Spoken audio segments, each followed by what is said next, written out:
Again good morning student, कैसे हैं आप सब। आई विश आप सभी अच्छे होंगे। तो student, today's we are going to start a very new topic, basicity of acid. Student, इससे पहले भी हमारे इस एसिड बेस एंड सॉल्ट की कई वीडियोस आ चुकी हैं। आई होप कि इससे पहले आप सभी वीडियोस देख चुके हैं। अगर अभी तक आपने पहली वाली वीडियो नहीं देखी है तो फर्स्ट ऑफ ऑल आप वो पहले वीडियो देखें, ताकि आपको टॉपिक या कोई कॉन्सेप्ट वो बीच में से कोई शुरू ना करें, ताकि आपको कोई प्रॉब्लम ना आए।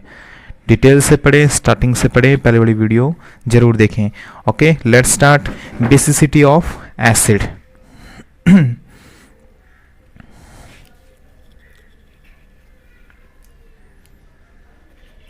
Basicity of acid. Okay, student, what is the meaning of basicity of acid?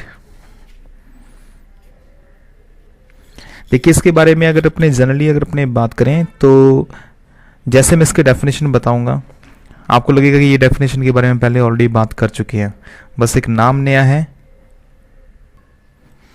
तो आपको ऐसा लगेगा कि ये सिर्फ नाम नया है, टॉपिक के बारे में हम पहले से बात कर चुके हैं। Okay, what is the definition of basicity? तो सबसे पहले देते हैं, it may be defined as the number of sorry, replaceable hydrogen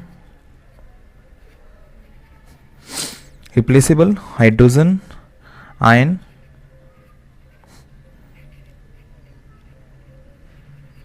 present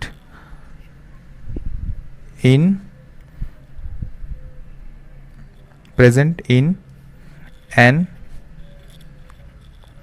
acid which it can release when dissolved in water, or you can say in aqueous solution. Okay, तो student clear हो गया आपको। What is the meaning of acidity of acid? The number of replaceable hydrogen ion present in an acid which it can release when dissolve in water और in aqueous solution. तो basicity का मतलब ये है कि किसी भी अगर आपको कोई कंपाउंड गिवन है, उस गिवन कंपाउंड्स के अंदर, उस गिवन एसिड के अंदर कितने ऐसे नंबर हैं हाइड्रोजन के जो रिप्लेसेबल हैं, जिनको आयंस की फॉर्म के अंदर उस कंपाउंड से अलग किया जा सकता है। ओके, फॉर एग्जांपल हम यहाँ पे एक एग्जांपल के थ्रू ये बात समझते हैं। जैसे कि आपने एक हाइड्रोक्लोरिक एसिड लिया है, क्या लिया है? हाइड्रोक्लोरिक एसिड लिए, और हाइड्रोक्लोरिक एसिड की अगर अपने वाटर के अंदर इसको अपने डिसॉल्व करते हैं, तो आपको पता है कि hydrochloric acid release H+ ion and Cl- ion. Okay, तो यहाँ पे जो हाइड्रोजन के कितने H+ आयन, या आप कह सकते हैं कि कितने H+ आयन या इसमें हाइड्रोनियम आयन रिलीज हुए हैं, उसके बेस पे अपने यहाँ पे इसको बोलते हैं इसकी बेसिसिटी कितनी है। ओके, तो बेसिसिटी का मतलब ये होगा कि एक कोई गिवन कंपाउंड है, उसमें कितने रिप्लेसेबल H+ आयन प्रेजेंट हैं। तो Cl की बात करूँ, हाइड्रोक्लोरिक एसिड की बात करूँ, तो इसके अंदर कितने H+ आयन है? 1। कितने हैं? 1। तो इसकी बेसिसिटी कितनी होगी? 1। ओके, आई थिंक आपको अच्छे से क्लियर होगा कि बेसिसिटी का मतलब क्या होता है, कितने रिप्लेसेबल H+ आयन उसके अंदर प्रेजेंट हैं। अब इसके बेस के ऊपर एसिड्स को अपने कुछ पार्ट्स में अपने इसको डिवाइड कर सकते हैं। जैसे कि जो बेसिसिटी की अगर अपने बात करें, तो जैसे कि किसी कंपाउंड के अंदर एक हाइड्रोजन रिप्लेसेबल आयन है, तो उसको अपने बोलेंगे मोनोबेसिक। क्या बोलेंगे? मोनोबेसिक। और अगर मैं बात करूं कि किसी एसिड के अंदर अगर 2 हैं, तो उसको अपने बोलेंगे डाइबेसिक। क्या बोलेंगे आप इसको? Dibasic acid. ठीक है, मोनोबेसिक एसिड लिख दीजिए यहाँ पे, या इसको डाइबेसिक एसिड। और अगर 2 से ज़्यादा यानी कि 3 है, तो उसको अपने बोलेंगे ट्राइबेसिक। ओके, तो इस तरह से हम इसके आगे जो नंबर लगा सकते हैं, mono mono stand for one. Mono का मीन क्या होता है, ये तो आप जानते हैं कि मोनो का मतलब यहाँ पे 1 है, डाई का मतलब यहाँ पे 2 है और ट्राई का मतलब यहाँ पे 3 है। ओके तो जितने इसमें H प्लस साइन प्रेजेंट होंगे जो रिप्लेसेबल हैं, जो आयोनाइजेबल हैं, तो उसके बेस पे उसको अपने क्या बोलते हैं, mono, di and tri. That's clear. तो अब अपने यहाँ पे बात करते हैं, कुछ इसके एग्जांपल ले सकते हैं। तो यहाँ पे आप अगर एग्जांपल ले मोनो बेसिक का, तो मोनो बेसिक का मैंने अभी आपको एग्जांपल दिया HCl। क्या दिया, HCl। HCl is mono basic. और इसके बारे में अगर अपने बात करें तो HNO3 हो गया, HNO3 is also mono basic, ठीक है। और अब बात करें CH3COOH, ठीक है ना, acetic acid. What is the name of this compound, acetic acid. okay, this is the common name of this compound and the scientific name of this compound ethanoic acid. क्या नाम है इसका, एथेनोइक एसिड। और dibasic की बात करें तो dibasic का एग्जांपल आप ले सकते हैं H2CO3, carbonic acid, H2SO4, sulphuric acid and HOOCCOOH। इसका नेम क्या है, ऑक्सैलिक एसिड। क्या है ये, oxalic acid. Which acid present in tomato, tomato के अंदर प्रेजेंट होता है। तो इसको आप जो मैंने लिखा है आप इसको इस तरह से लिख सकते हैं, जैसे यहाँ पे देखो COH और COH यहाँ पे इसको देखिए डबल है, ठीक है। तो इस फॉर्मूले को अगर आपने कंडेंस करके लिखना है तो आप इसको कंडेंस करके भी लिख सकते हैं। कैसे लिखें इसको, यहाँ पे COOH, यहाँ पे अगर इसकी मैं होल ट्वाइस कर दूं तो आप इस फॉर्मूले को इस तरह से भी डिनोट कर सकते हैं। This is the formula of oxalic acid. Oxalic acid found in tomato. हम बात कर चुके हैं पहले कि कौन कौन से एसिड होते हैं। और this is the organic acid, ये मिनरल एसिड है, ठीक है ना, ये एक ऑर्गेनिक एसिड है which obtain from plants and you can say animals. जो एनिमल्स और प्लांट्स में ऑब्टेन होते हैं, that acid known as organic acid. Okay तो ऑर्गेनिक एसिड हो गई। अब ट्राइबेसिक एसिड के बारे में अपने बात करते हैं। ट्राइबेसिक का यहाँ पे एग्जाम्पल लें तो आप ले सकते हैं H3PO4। H3PO4 का मतलब क्या है, फॉस्फोरिक एसिड। क्या ये, फॉस्फोरिक एसिड, फॉस्फोरिक एसिड, ठीक है स्टूडेंट, समझ में आ रही है बात ये। तो मोनो बेसिक एसिड, तो पहले आपको दोबारा अपने इसको रिवाइज कर लेते हैं। What is the mean of basicity of acid, the number of replaceable hydrogen ion present in an acid which it can release when dissolve in water. ठीक है ना, कि कोई भी अगर आपके पास में कंपाउंड गिवन है उसमें कितने H प्लस आयन प्रेजेंट हैं जो रिप्लेस हो सकते हैं, that is known as basicity of acid. अगर एसिड की बेसिसिटी के बारे में बात करें तो basicity of acid is 1, basicity of HNO3 nitric acid is 1, basicity of acetic acid is also 1, and the basicity of carbonic acid is 2, the basicity of sulphuric acid is 2, oxalic acid is 2। Tribasic के बारे में अपने बात करें the basicity of phosphoric acid is 3। Okay तो अब अपने इसके बारे में जो एग्जांपल्स अपने यहाँ पे इसको नीचे लेके इसको ब्रेक करके देख सकते हैं। जैसे मानो कि HCl का तो एग्जांपल आपको ले लिया, अब अपने HNO3 का ले लेते हैं। HNO3 के बारे में बात करें तो HNO3 को अगर अपने वाटर के अंदर इसको अपने डिजोल्व करके देखते हैं तो वाटर में इसको जैसे डिजोल्व करेंगे तो ये कितनी H प्लस आयन रिलीज करेगा, यहाँ पे एक H प्लस AQ प्लस में यहाँ पे NO3, ठीक है ना, माइनस AQ, ठीक है। तो यहाँ से क्या हो जाएगा, ये ब्रेक हो जाएगा। तो इसका मतलब क्या है कि HNO3 यहाँ पे कितनी H प्लस आयन रिलीज कर रहा है, 1। तो इसकी जो बेसिसिटी कितनी हो जाएगी, बेसिसिटी ऑफ HNO3 यहाँ पे कितनी होगी, 1। कितनी होगी, 1। ओके अब दूसरा एग्जांपल आप ले लीजिए यहाँ पे CH3COH का, CH3COOH एसिटिक एसिड, सल्फ इसको वाटर में डिजोल्व किया, एसिटिक एसिड ब्रेक यहाँ से ब्रेक होगा। ओके क्या प्रोड्यूस करेगा, CH3COO minus AQ and H plus. Okay तो H प्लस यहाँ पे कितने इसने दिए हैं, 1। तो इसकी बेसिसिटी कितनी होगी, basicity of CH3COH also 1। Okay अब अपने को डाई बेसिक एग्जाम्पल ले लेते हैं यहाँ से, H2CO3 प्लस H2O। तो जैसे पहले इसको वाटर में डिजोल्व करेंगे तो जो हाइड्रोजन जो आयन होते हैं वो क्या होते हैं, फ्रैक्शन या कहते हैं टुकड़ों में धीरे धीरे रिलीज होते हैं। ऐसा नहीं कि एक साथ सभी हाइड्रोजन आयन एक साथ रिलीज हो जाएंगे। सबसे पहले मैं बात करता हूँ यहाँ पे, जैसे इसको वाटर में डिजोल्व करो कार्बोनिक एसिड को, तो कार्बोनिक एसिड में से पहले एक H प्लस आयन रिलीज होगा, ठीक है ना। तो यहाँ पे आपके पास में अगर इसमें से एक H प्लस आयन निकाल दूँ तो मेरे पास कितने बचेंगे, यहाँ पे SO3, ठीक है ना। अब इसके बारे में अपने बात करें तो इसके ऊपर साइन कितना आ जाएगा, माइनस का, क्योंकि इसमें से कितने H प्लस साइन जा चुके हैं, एक H प्लस साइन इसमें से निकल चुके हैं। जितने इसमें H प्लस निकलेंगे उसके अपोजिट उसके पास में जो रिमेनिंग जो पार्ट बचेगा उस रिमेनिंग पार्ट पे उतना चार्ज आ जाएगा अपोजिट साइन में।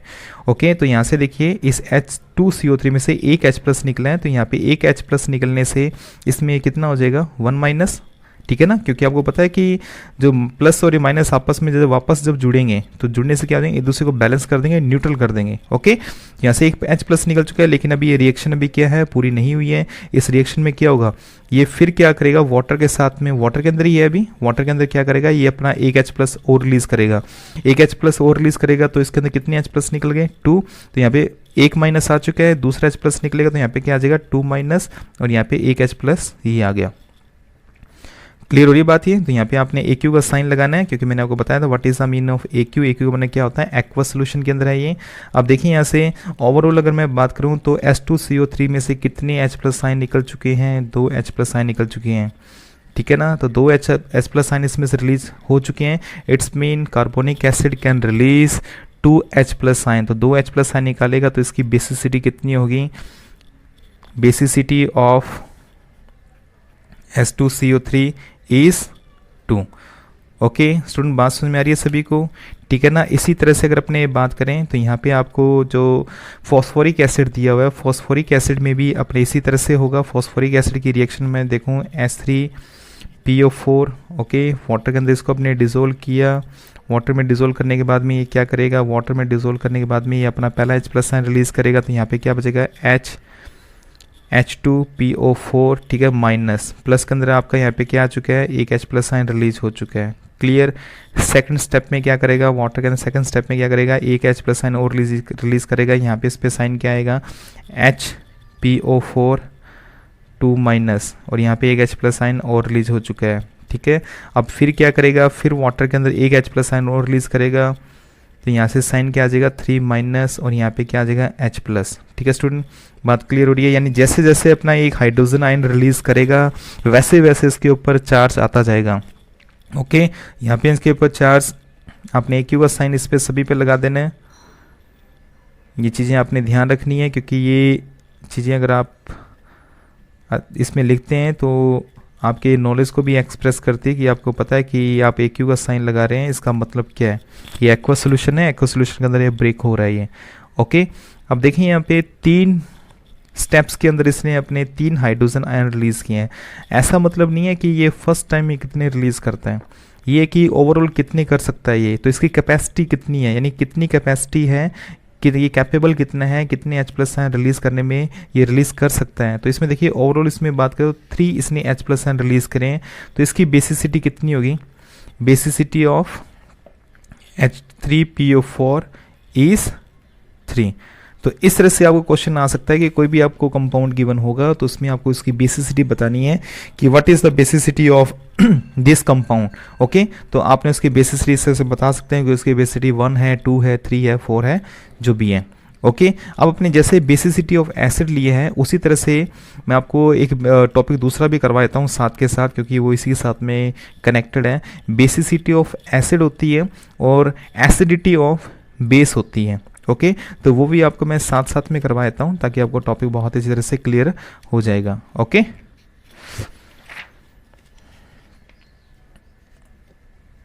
अब देखिए अगला जो हमारा जो टॉपिक है वो टॉपिक अपनी बात करते हैं बेसिसिटी ऑफ एसिड, तो हमने कर लिया। अब अपने बात करते हैं एसिडिटी ऑफ बेस। ओके, जिस तरह से उसकी डेफिनेशन आपने पढ़ी थी सेम वही डेफिनेशन है, बस उस डेफिनेशन के अंदर थोड़ा सा आपने चेंज करना है। चेंज क्या होगा, वहाँ पे हमने ऐसे कंपाउंड्स के बारे में बात की कि कोई कंपाउंड है वो कितने H प्लस साइन रिलीज करने में कैपेबल है, और यहाँ पे अपने बात करेंगे, यहाँ पे हम किसकी बात कर रहे हैं, बेस की बात कर रहे हैं। तो यहाँ पे बेस आपको पता है क्या रिलीज करता है, OH माइनस साइन, क्या रिलीज करता है, OH माइनस साइन। बस बन गई डेफिनेशन आपकी। डेफिनेशन क्या होगी, वहाँ पे आपने बताया कि H प्लस साइन कितने रिलीज कर सकता है, यहाँ पे आपने बताना है कि वो OH माइनस साइन कितने रिलीज कर सकता है। तो इसकी डेफिनेशन आप दीजिए, इसकी डेफिनेशन क्या होगी, आप डेफिनेशन दे सकते हैं, the number of replaceable hydroxy ion, okay, hydroxy ion OH minus ion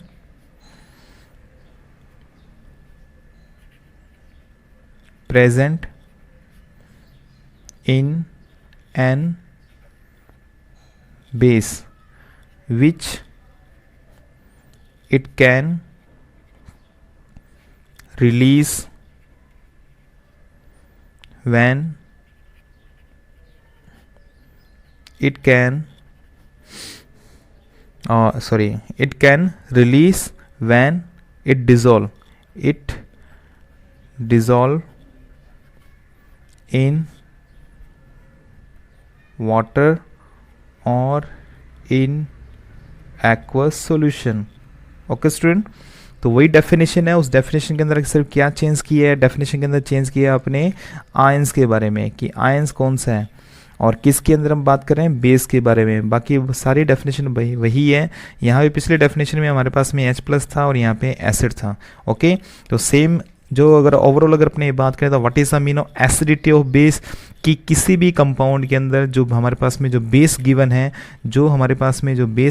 उस बेस के अंदर कितने maximum replaceable and you can say ionisable OH minus या you can say hydroxy ion present है। ओके, तो इस बेस पे अगर अपने बात करें तो यहाँ पे आप कुछ एग्जांपल ले सकते हैं। जैसे हमने पीछे जो हमने बात किया था, जिस तरह से मोनो बेसिक के बारे में बात किया, तो यहाँ भी आप इसको बेस को क्लासीफाई कर सकते हैं। क्लासीफाई आप इस पे, जैसे यहाँ पे लिखा अपने बेस को अपने क्लासीफाई करना चाहें तो आप क्लासीफाई कर लीजिए on the basis of replaceable hydroxy ion के बेस के ऊपर आप इसको कर सकते हैं। तो आप यहाँ पे लिखिए मोनो एसिडिक बेस, यहाँ पे आप लिखिए इसमें डाई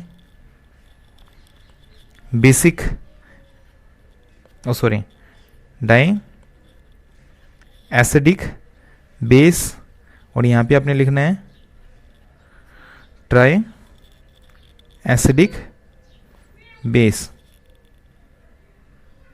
ओ सॉरी स्टूडेंट, सही लिखे, मैं शायद गलत ना लिख दिया हूँ क्योंकि पीछे वाले के अकॉर्डिंग।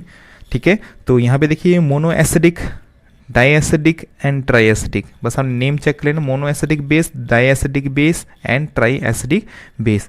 अब देखिए इसके अंदर अपने बात करें तो एग्जाम्पल अपने लेते हैं। मोनो बेसिक का मतलब क्या है कि in which compound only one hydroxy ion present, ठीक है ना, एक ऐसा हाइड्रोक्सी आयन प्रेजेंट हो जो रिप्लेसेबल है।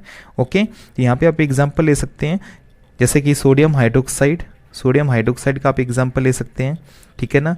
और यहाँ पे आप ले सकते हैं जैसे कि अमोनियम हाइड्रोक्साइड का एग्जाम्पल ले सकते हैं, पोटेशियम हाइड्रोक्साइड का एग्जाम्पल आप ले सकते हैं।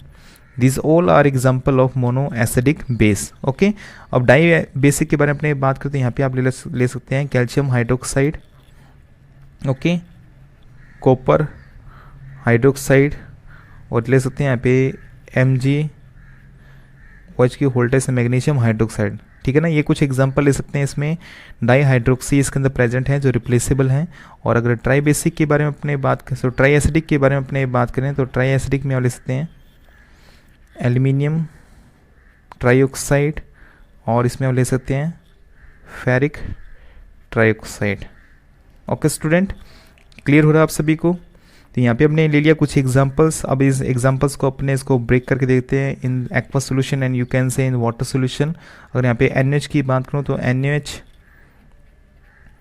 गिव्स इन वाटर, यहाँ से क्या करेगा, ये वाटर के अंदर ब्रेक होगा। ब्रेक कहाँ से होगा, यहाँ से Na से, तो यहाँ पे रिलीज करेगा ये Na+, ओके, और OH माइनस आयन। ओके, तो OH माइनस आयन रिलीज कर रहा है, तो कितने OH माइनस आयन रिलीज कर रहा है, 1 कर रहा है। तो 1 करने की वजह से ये क्या होगा, मोनो एसिडिक बेस। ओके, इसके बारे में बात कर ले अमोनियम हाइड्रोक्साइड के बारे में। अमोनियम हाइड्रोक्साइड को वाटर के साथ में आप इसमें रिएक्शन करवाइए, तो ये क्या करेगा, ये यहाँ से ब्रेक होगा। मैंने आपको प्रीवियस क्लासों में आपको बताया हुआ है आयंस के बारे में कि कौन सी कहाँ से ब्रेक होती है। तो ये प्रोडक्ट बनाएगा आपका NH4+ and OH minus. This compound also release 1 hydroxy ion, and QH के बारे में अपने बात करें तो KH ion also release 1 hydroxy ion. Okay, तो KOH के बारे में अपने बात करें तो KOH यहाँ पे क्या करेगा, ये यहाँ से ब्रेक होगा तो K plus and OH minus ion.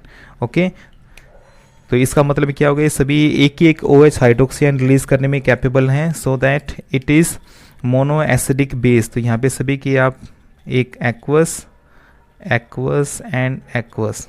Okay, ions के अंदर आपने सभी के अंदर इसमें एक्वस इसमें लगा देना इनके बॉटम के अंदर।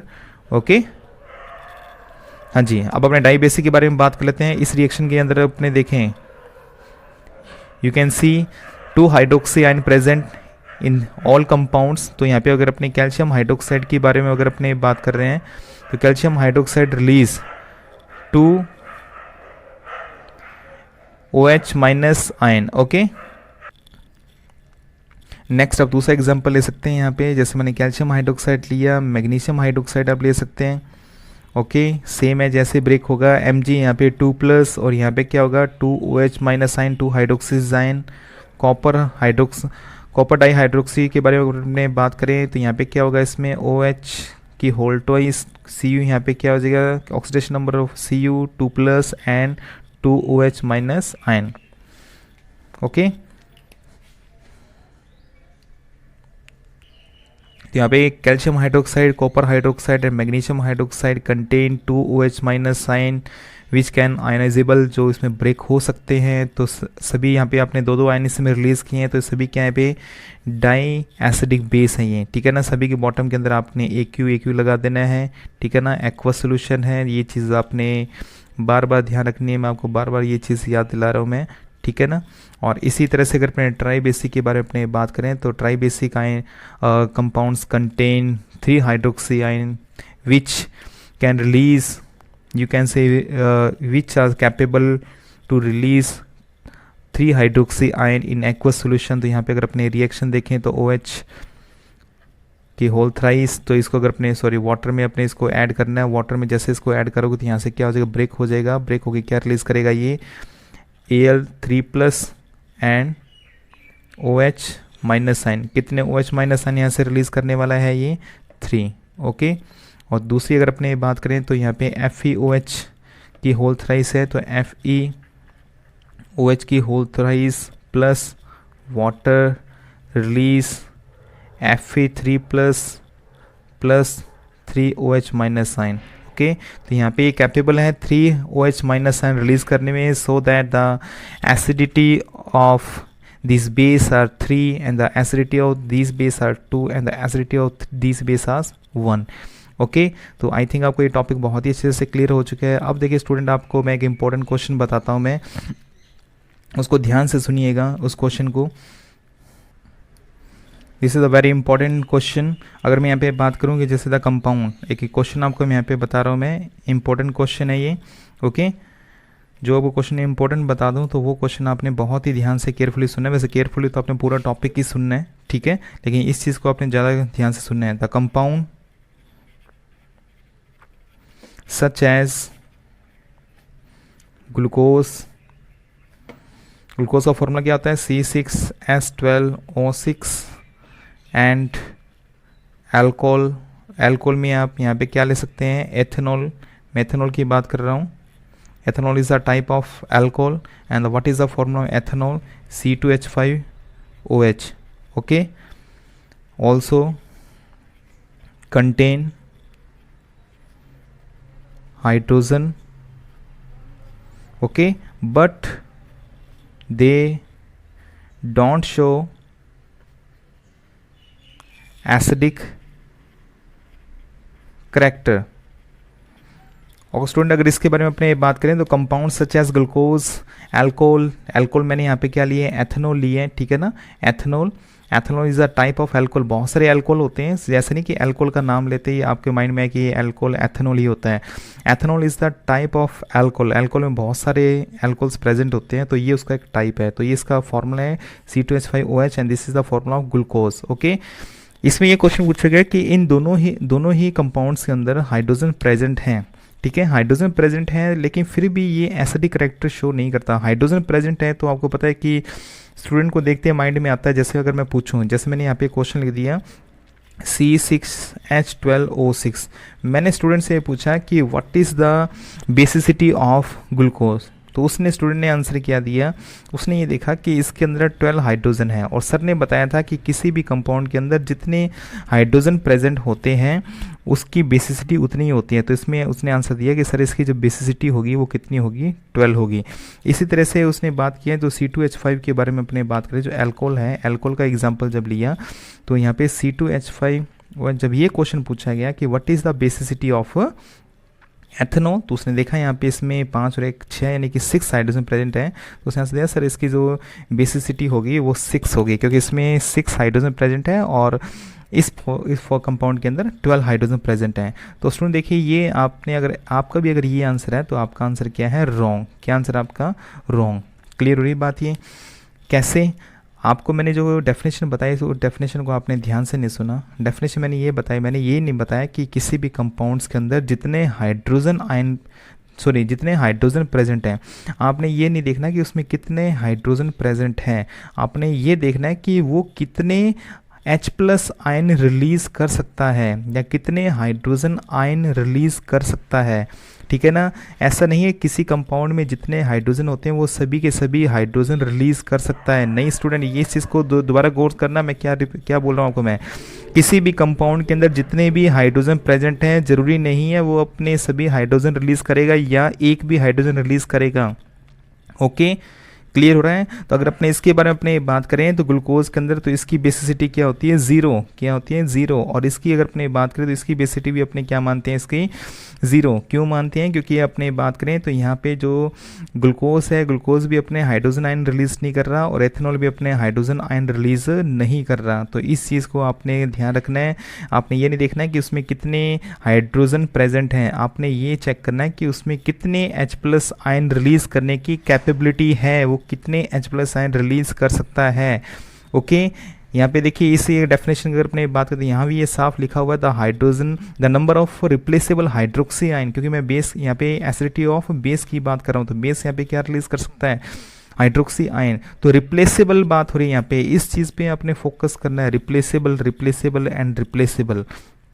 ओके, यहाँ पे आपने ये नहीं फोकस करना है कि उसमें कितने हैं। ओके स्टूडेंट, तो ये चीज़ आपको क्लियर हो चुकी है कि किसी कंपाउंड को देखकर आप बस आंसर देने की जल्दी मत करना कि आपको कहीं ऐसे देख के लगे कि इसमें इतने हाइड्रोजन प्रेजेंट हैं। ठीक है, तो आपने ये ज़रूर चेक करना है कि क्या वो रिलीज़ कर सकता है या नहीं कर सकता। ग्लूकोज जो होता है ये अगर अपने बात करें तो ये न्यूट्रल बिहेवियर शो करता है। ठीक है ना, कैसा बिहेवियर शो करता है, न्यूट्रल बिहेवियर शो करता है टुवार्ड्स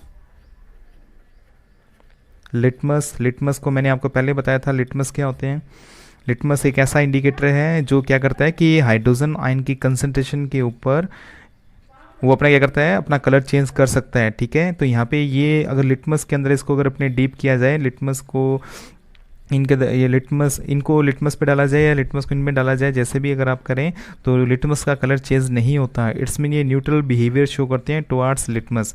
तो इन चीज़ों को ध्यान रखना, अगर ये H+ आयन रिलीज कर सकते तो ये लिटमस पेपर के कलर को चेंज जरूर करते हैं। ओके, आई थिंक आपको ये टॉपिक बहुत ही अच्छे से क्लियर हो चुके हैं। तो ठीक है स्टूडेंट, तो लाइक कीजिए, अगर आपको अच्छी लग रही है सब्सक्राइब कीजिए, सब्सक्राइब करना ना भूलें ताकि आपको वीडियो अपलोड करते ही आपको उसका नोटिफिकेशन मिल जाए।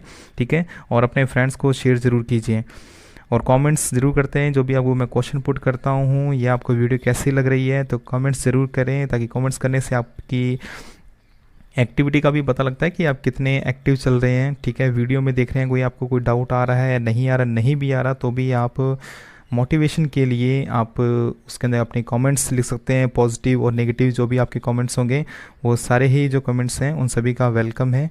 ठीक है, तो मिलते हैं जल्दी एक न्यू वीडियो के साथ में, तब तक जय हिंद जय भारत।